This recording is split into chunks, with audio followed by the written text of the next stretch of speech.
মৈনাক চলে এলাম নতুন একটা ভিডিওতে। আজকে এই ভিডিওতে তোমাদেরকে বেশ কিছু সিনেমা সংক্রান্ত আপডেট শেয়ার করব, কাজেই প্রথম থেকে শেষ পর্যন্ত ভিডিওটা দেখো। ভিডিওটা ভালো লাগলে লাইক করো, কমেন্ট করো এবং চ্যানেলে নতুন হয়ে থাকলে চ্যানেলটাকে অতি অবশ্যই কিন্তু আগে সাবস্ক্রাইব করে দিও, কারণ তোমরা অনেকে ভিডিও দেখো বাট সেই সাবস্ক্রাইব করো না, লাইক করো না, কমেন্ট করো না, এরকম কিন্তু কেউ করো না, তাহলে ভিডিও বানানোর মোটিভেশনটা কিন্তু কোথাও মিসিং থাকে। তাই একটা কথাই বলবো, চ্যানেলে নতুন হয়ে থাকলে অতি অবশ্যই আগে চ্যানেলটাকে সাবস্ক্রাইব করে দাও এবং ভিডিওতে একটা লাইক দিয়ে ভিডিও দেখা শুরু করো। প্রথমে যে আপডেটটা দেবো সেটা হচ্ছে এম্পায়ার ভার্সেস শরৎচন্দ্র, এই ছবিটাকে কেন্দ্র করে যে ছবিটা ডিরেক্ট করতে চলেছে সৃজিত মুখার্জি। তবে এই ছবিতে একটা বড়সড় বদল ঘটতে চলেছে। অনেকে বলছিল এই ছবিটা নাকি সেলফড হয়ে যেতে চলেছে, এই ছবিটা নাকি হবে না, কিন্তু ব্যাপারটা সেটা না। এই ছবিতে একটা বড়সড় বদল ঘটেছে। বদলটা কি? স্ক্রিনিং কমিটির বৈঠক তোমরা সকলে জানো রিসেন্টলি হলো এবং সেটার ফলে বাংলা ইন্ডাস্ট্রিতে একটা চেঞ্জেস ঘটতে কিন্তু তোমরা দেখতে পাবে, ঠিক আছে। এবং আমরা প্রথমে ভাবছিলাম বড় প্রোডাকশন হাউস হলেই তো সব সুবিধা পেয়ে যাচ্ছে, কিন্তু ফেডারেশন এবং স্ক্রিনিং কমিটির বৈঠক থেকে এটা দাঁড়াচ্ছে বড় ছোট যাই হোক না কেন সবাইকেই কিন্তু সমানভাবে দেখা হবে। এবং এই ছবিটা এম্পায়ার ভার্সেস শরৎচন্দ্র, এই ছবিটা প্রোডাকশন হাউস হিসেবে প্রাথমিকভাবে ছিল এসভিএফ এবং রানা সরকার, কিন্তু এই দুটো প্রোডাকশন হাউস থাকছে না, কারণ এই ছবিটা রিলিজ করবে মে মাসে এবং ওই দুটো প্রোডাকশন হাউস এই টাইমে স্লট পায়নি এবং সৃজিত মুখার্জি চাইছেন না ছবিটা পোস্টপন করে পরের বছর 2027 সালে নিয়ে যাওয়ার জন্য, মানে 26 থেকে আর মুভ করতে চাইছেন না ছবিটা। ঠিক একই কারণে এই ছবিটার প্রোডাকশন হাউসে বদল ঘটতে চলেছে, এরকমই বিভিন্ন মিডিয়া রিপোর্টস থেকে বলা হচ্ছে। অর্থাৎ এসভিএফ এবং রানা সরকার বাদে অন্য কোনো প্রোডাকশন হাউস এই ছবিটাকে প্রডিউস করবে। দেখা যাক এই ছবিটা কে প্রডিউস করে এবং জানুয়ারি থেকে এই ছবির কাজ শুরু হয়ে যাবে। এসভিএফ এবং রানা সরকার এই ছবিটার সাথে কিন্তু যুক্ত থাকতে পারছেন না, এরকমই কিন্তু মিডিয়া রিপোর্ট সাজেস্ট করছে। দেখা যাক কতটা কি হয়।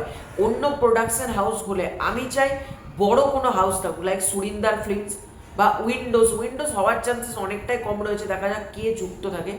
এসকে মুভিজ বাদে যেন কোনো হাউস থাকে, আমি এটাই বলবো, কারণ এসকে মুভিজ ঠিক মতন কিন্তু নিজেদের সিনেমা রিলিজ দিতেও পারে না, এই কারণেই বলছি।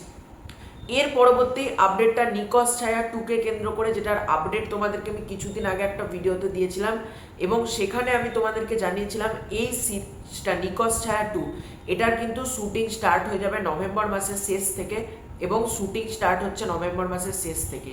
কিন্তু এখানে একটা বড়সড় চেঞ্জেস ঘটিয়েছে হইচই।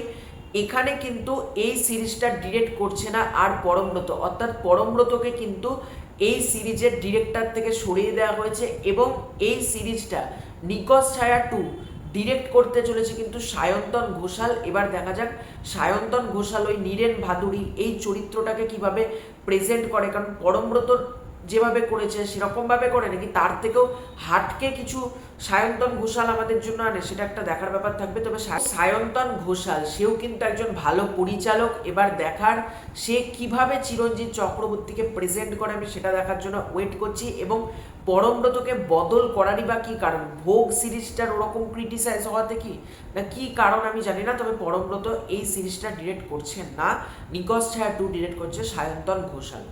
এর পরবর্তী আপডেটটা হচ্ছে জিদ্দার সিনেমা, কেউ বলে বিপ্লবী কেউ বলে ডাকাত, এই ছবিটাকে কেন্দ্র করে, যে ছবিটাকে নিয়ে মারাত্মক এক্সাইটেড। ছবিটা প্রডিউস করছে নন্দী মুভিজ এবং জিৎ ফিল্ম ওয়ার্কস যৌথভাবে এবং এই ছবিতে আবারও কোথাও গিয়ে আমরা জিদ্দাকে মাস অবতারেই পেতে চলেছি উইথ প্রপার একটা স্টোরি।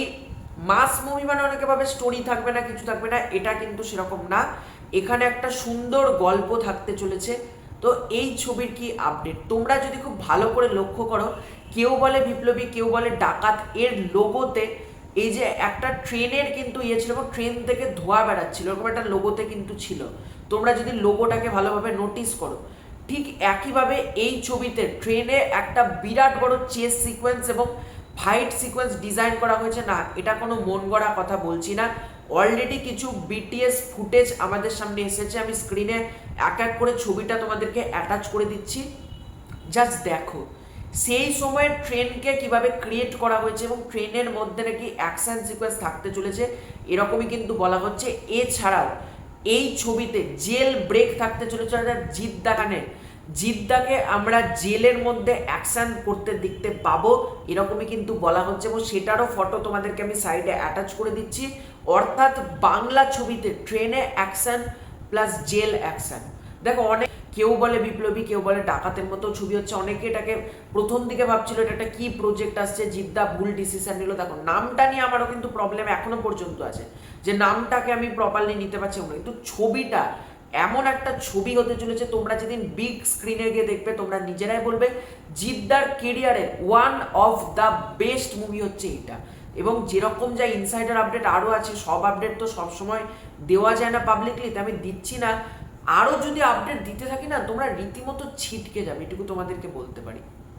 এর পরবর্তী আপডেটটা হচ্ছে দেবদাকে কেন্দ্র করে, মানে এখন তো প্রজাপতি 2 এর পর দেব 50, দেব 51, দেব 52 এই তিনটেরই আপডেট দেবো, ঠিক আছে। প্রজাপতি 2 রিলিজ করছে ক্রিসমাসে, এবং দেবদার যেটা বড় আপডেট হচ্ছে দেবদা নাকি আগামী 2 বছরের জন্য দুর্গাপুজো ছেড়ে দিতে চলেছে, মানে 2026 2027 এই 2 বছর নাকি দেবদা দুর্গাপুজোতে আসছে না। দেখো আমার মতে এটা ঠিক ডিসিশন, দেবদাকে বছরে 3টে করে ছবি করতে হবে এরকম কোনো মাথা ব্যথা নেই, বছরে একটা করে দেবদা ছবি করুক, এবং সেটার জন্য আমরা যাতে অপেক্ষা করি। এবার আসি মূল আপডেটে, সেটা হচ্ছে দেবদা পরের বছর নাকি ডাইরেক্টলি খাদান 2 করতে চলেছে, যেটা রিলিজ করতে চলেছে 2026 সালের বড়দিনে, এবং এই ছবিতে দেব এবং সুরিন্দার ফিল্মস যৌথভাবে এই ছবিটা প্রডিউস করতে চলেছে, এবং ছবিটা রিলিজ করতে চলেছে 2026 সালের বড়দিনে। এবং তার আগে দেবদাকে আমরা প্রজাপতি 2 এর পর আর পাবো না, দুর্গা পুজোতেও নাকি পাবো না এরকমই কিন্তু বলা হচ্ছে। তারপর দেব 51 যে ছবিটা হতে চলেছে সেটা হচ্ছে চিরকুট, এবং এই ছবিটা প্রাথমিকভাবে প্ল্যানিং রয়েছে ঈদ 2027, অর্থাৎ কিসমিসের পর আবারও দেবদাকে আমরা 2027-এর ঈদে পেতে চলেছি। ঈদ 2027-এ আসতে চলেছে চিরকুট, এবং তারপর দেব 52 হতে চলেছে অভিজিৎ সেন অতনু রায়চৌধুরীর ছবি, যেটা রিলিজ করবে 2027 সালের ক্রিসমাসে। মানে দেবদা 2026-এর ক্রিসমাসে আসতে চলেছে খাদান 2, 2027-এর ঈদে চিরকুট, 2027-এর ক্রিসমাসে আসতে চলেছে অভিজিৎ সেনের সাথে ছবি। মোট কথা দেবদা প্রপারলি লক করে নিয়েছে মোটামুটি, মানে 2 বছর দুর্গাপুজোতে দেবদাকে পাবো না এরকম বলা হচ্ছে। দেখা যাক আলটিমেটলি কতটা এটা বাস্তবে আমরা দেখতে পাই। তো তোমাদের কোন আপডেটটা সব থেকে বেশি ভালো লাগলো কমেন্ট করে জানিও। চ্যানেলে নতুন থাকলে চ্যানেলটাকে সাবস্ক্রাইব করে দিও। খুব শীঘ্রই দেখা হচ্ছে নতুন কোনো ভিডিওতে, ততক্ষণের জন্য বাই বাই।